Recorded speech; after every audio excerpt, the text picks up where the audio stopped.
People often say you never truly know someone's worth until they're gone. But sometimes, you don't have to lose them forever. Sometimes, all it takes is one terrible decision to realize you've thrown away the most valuable person in your life. This is the story of Arthur, a quiet father whose greatest wealth wasn't hidden in a bank account. It was hidden behind humility. And by the time his daughter discovered the truth, it was almost too late. Arthur Bennett lived in the same modest brick house for nearly 35 years. The lawn was always neatly trimmed. The paint on the fence had faded. His old pickup truck rattled every time it started. Neighbors knew him as the friendly widower who waved every morning before leaving for work. Nothing about Arthur screamed success. In fact, most people assumed he had spent his life just getting by, including his own daughter. Clara loved her father growing up.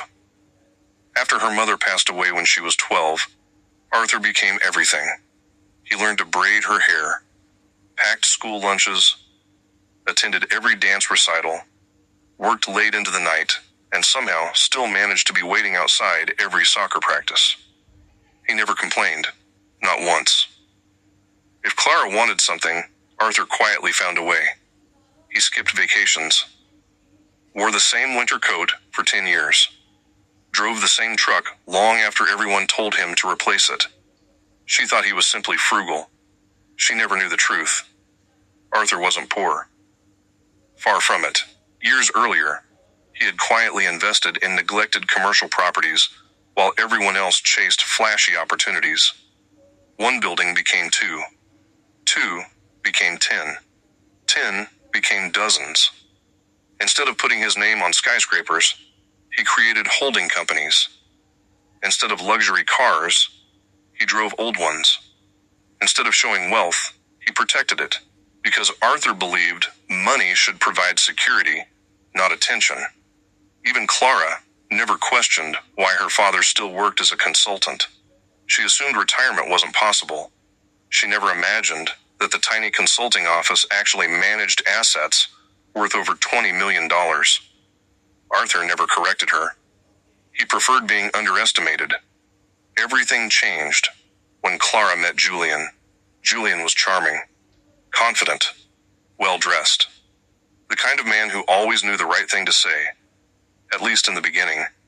He spoke about networking, luxury, status, image. He believed appearance opened doors. And slowly, that belief became Clara's belief too. They moved into expensive social circles.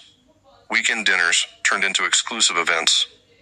Friends judged watches before personalities, cars before character. Clara began changing. It happened so gradually that Arthur barely noticed. Phone calls became shorter. Visits became rarer. Birthdays turned into quick text messages. Still, Arthur never complained. He simply smiled whenever she visited.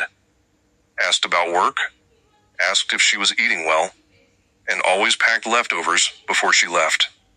Then came the wedding. It was going to be the event of the year. An elegant countryside estate. Designer flowers. Celebrity photographer. Imported champagne. Everything had to be perfect. Every detail mattered. At least, that's what Julian kept saying. 2 weeks before the ceremony, Arthur received a phone call. He smiled when he saw Clara's name. He imagined she wanted help choosing music, or maybe she simply missed him. Instead, her voice sounded unusually formal. "Dad, I need to ask you something." Arthur listened quietly. "You know your gray suit?" "Yes, it's kind of old." Arthur glanced toward the closet. It had been the same suit he wore to his wife's funeral. He nodded, even though she couldn't see him. "I suppose it is. And your truck?" He smiled softly. Still running. There was a long silence. Then she finally said it. "Julian thinks it would be better if you didn't come."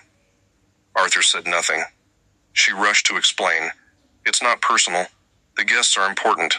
The wedding has a certain image. We just don't want anything awkward." Arthur looked across the kitchen. A framed photograph of his late wife smiled back at him. Next to it sat a thick folder. Inside that folder was the wedding gift. Not a check, not jewelry, Ownership papers transferring a $20 million commercial center entirely into Clara's name. Arthur had planned every detail. The property generated enough income that she would never have to worry about money again. It was his final promise to his wife. Take care of Clara. Always, Arthur closed the folder, then quietly answered, I understand. No anger, no argument, no guilt, just those 2 words. After hanging up, the house became painfully silent. The wedding day arrived. Guests admired the decorations. Social media exploded with glamorous photos. Clara looked radiant. Julian smiled for every camera. No one asked where the bride's father was. His chair remained empty. Arthur never attended. Instead, he sat inside a law office across town. His attorney placed the transfer documents on the table. Are you certain? Arthur stared at the papers. For several long moments, he remembered teaching Clara how to ride a bicycle, holding her tiny hand on her first day of school, listening to her cry after losing her first friend. Every memory hurt. Finally, he signed. Not with anger, with acceptance. The gift disappeared forever. But Arthur didn't keep the money. Instead, he created something new. A charitable foundation, honoring his late wife.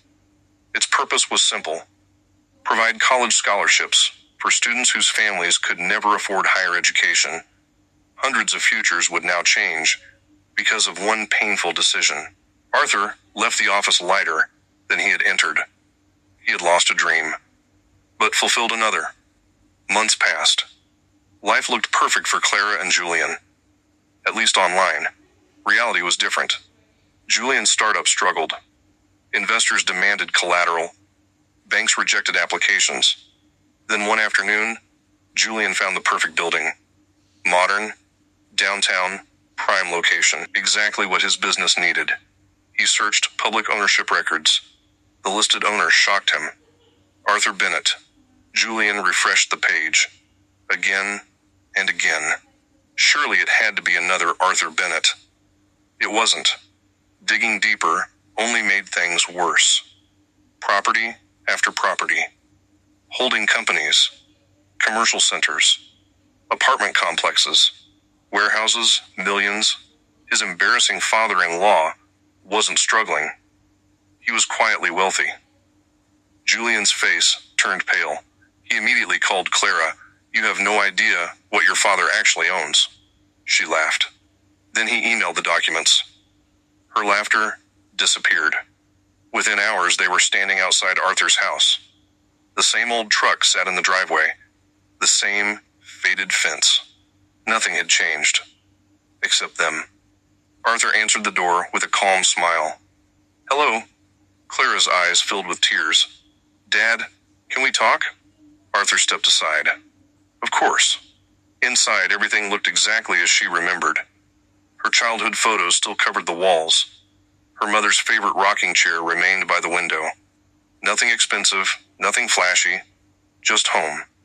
Julian immediately began apologizing. We made mistakes. We were under pressure. We'd love another chance. Arthur listened patiently, not once interrupting. Then he said, stay for dinner. The meal was simple. Roast chicken, mashed potatoes, fresh bread. Exactly what Clara loved as a child. Conversation remained polite, almost uncomfortable. When dinner ended, Arthur disappeared into another room. He returned carrying a single folder. He placed it gently on the table. Before we continue, I think you should see this. Clara opened the folder. The first pages showed legal documents, property transfers, ownership records. Then she reached a page bearing her own name. It was dated. The week before her wedding. She froze. What is this? Arthur answered softly. It was your wedding gift. She kept reading. $20 million. Complete ownership. Her hands started shaking. Then she turned the page.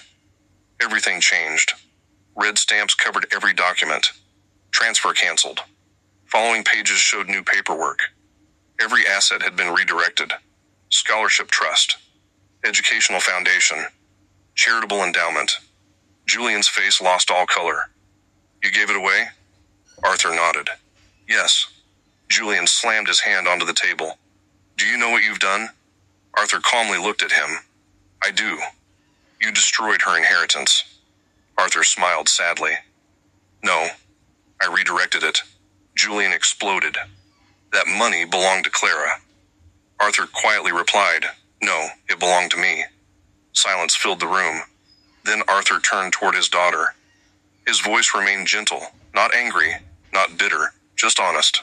The day you called, you didn't ask whether I was healthy. You didn't ask if I was happy. You didn't ask if I wanted to see my only daughter get married. You only worried that I didn't match the decorations. Clara lowered her eyes. Tears rolled silently down her cheeks. Arthur continued, You asked me to become invisible, so I respected your wish. You valued appearances more than presence. You chose image over family. And that choice had consequences. He leaned back quietly. You got your perfect wedding, but you lost the foundation that could have supported your entire future. Julian stood abruptly. This is insane. Without another word, he stormed out. The front door slammed. His mask had finally fallen. Not once had he asked Arthur how he felt. Not once had he apologized without mentioning money. Clara finally saw what her father had seen months earlier. Julian never wanted a family. He wanted access. That night, Clara stayed behind. For the first time in years, father and daughter talked honestly. No luxury, no image, no status, just truth. She apologized, not expecting forgiveness, only hoping to be heard. Arthur didn't promise everything would return to normal. Trust doesn't heal overnight. It heals through consistency. The following year looked nothing like the one before. Clara divorced Julian. She rented a small apartment, worked long hours, paid her own bills, learned the value of earning instead of expecting. Every Saturday, she visited Arthur, sometimes bringing groceries, sometimes homemade pie, sometimes nothing at all. One rainy afternoon, Arthur called. My kitchen faucet won't stop leaking. Years earlier, she would have hired someone. Instead, she arrived carrying a toolbox. Together they spent 3 hours fixing a simple pipe. The floor became soaked. They laughed, made mistakes, shared old memories. When they finally finished, Arthur smiled. You know, this is worth more than $20 million. Clara looked confused. Arthur gently touched her shoulder. Because today, you came for me, not for what I own. Years later, when Arthur finally passed away peacefully in his sleep, the town gathered to remember the quiet old man with the rusty truck. Many people were shocked to learn the full extent of his success, but those who truly knew him weren't impressed by the money. They remembered the scholarships that changed hundreds of lives, the students who became doctors, teachers, engineers, and scientists, because one humble man believed education mattered more than ego. Arthur's greatest legacy wasn't wealth. It was wisdom. Clara inherited something far more valuable than buildings or bank accounts. She inherited her father's character. And unlike money, character only grows when it is shared. So if this story reminded you that love should never be measured by appearances, remember this. Money can build a mansion. Status can impress strangers. But respect builds a family. And once that foundation is broken, no fortune in the world can buy it back. If you like my story, then please like, share, and subscribe to my channel, and also comment how you feel about it.